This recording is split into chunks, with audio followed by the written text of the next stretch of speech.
Sally's Roof and Gutter. Manna Red is what I'm using for the centre bit, only because I want it to look like it's the wooden branch of the Grevillea. Put the glue into a little baggie because that's what suits me. So I start off, of course, I've got my leveler here.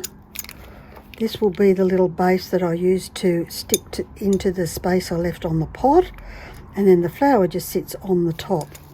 So I'm going to start from the top and work my way down. Squish a nice big fat juicy caterpillar.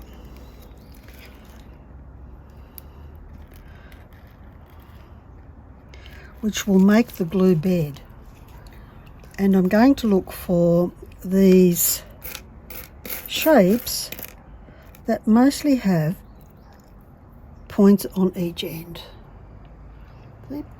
And then we can just start popping them in from the top down. So let's go the middle at the top and making sure they get glue on that tip.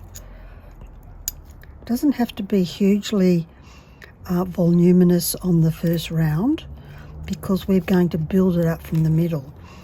Go for different colours because we don't want them all to be the same colour, because we'll get texture and light and shade, especially with stained glass along about here. Because if you need more glue, you just add it. Might need a little bit of glue on top there.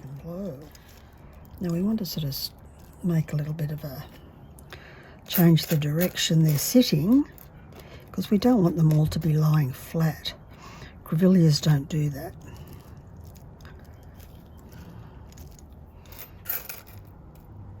So now I'm going to do another run down here. I'll probably do 3 runs. Another worm.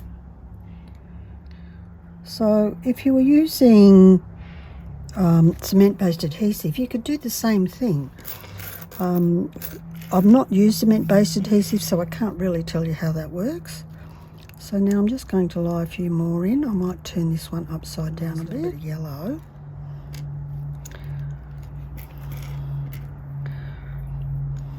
Oops, that was got a wide bottom. Get rid of that. Pile this up, the petals will start to lift and create shape, which is really nice to see as you poke these in. And this is what we have pointers face away from the flower. So make sure you put them in the right direction. So you can see how nice and bold this Grevillea is. And then once we get all the layers done, then we come in and fill in spaces. And that's when you want really skinny pieces, because then they can just slide in. Let's do another little creamy bit to go with that one. We'll do 3 of them. Oh, if you want to be clever, you can put a bit of mirror in there just for fun. Why not? Let's pretend it's been raining. Oh, nice little bit of dark. And now I'm going to add the base.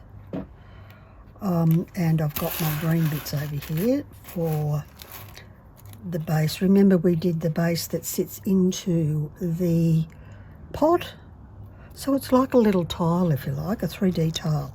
So I'm going to put the glue all over that. I'll do the green in the same way, but I'm going to do half more in red and then put the green on.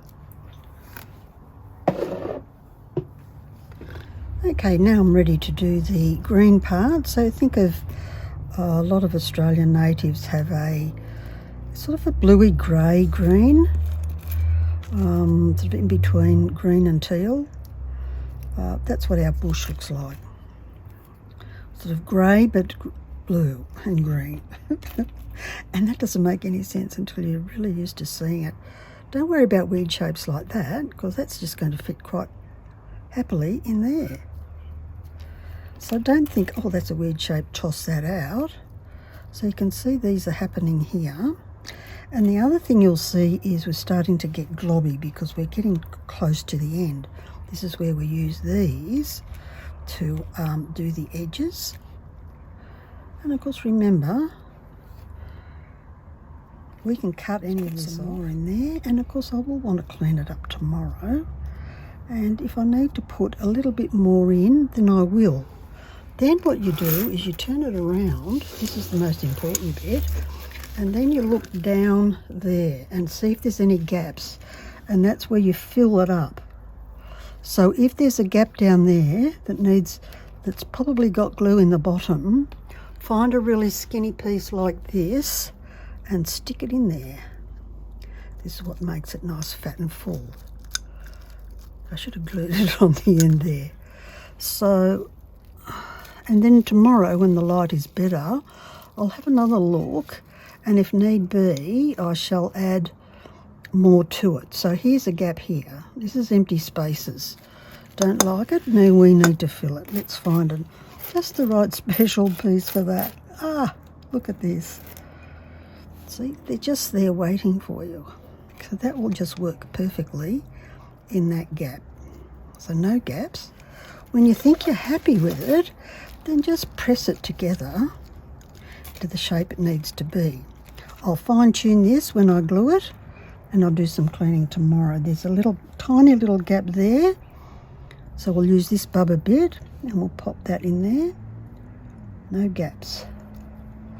So let's go through again. Any gaps? I might like another bit of brass up this end here somewhere. Let's just stick that in there somewhere. If it's okay, it'll be stuck tomorrow. If not, it'll fall out and I'll just re-glue it. And then maybe one down here. No, there's no space. I can't put it in there. What about up here? Oh yes, there's a space. And there we have it.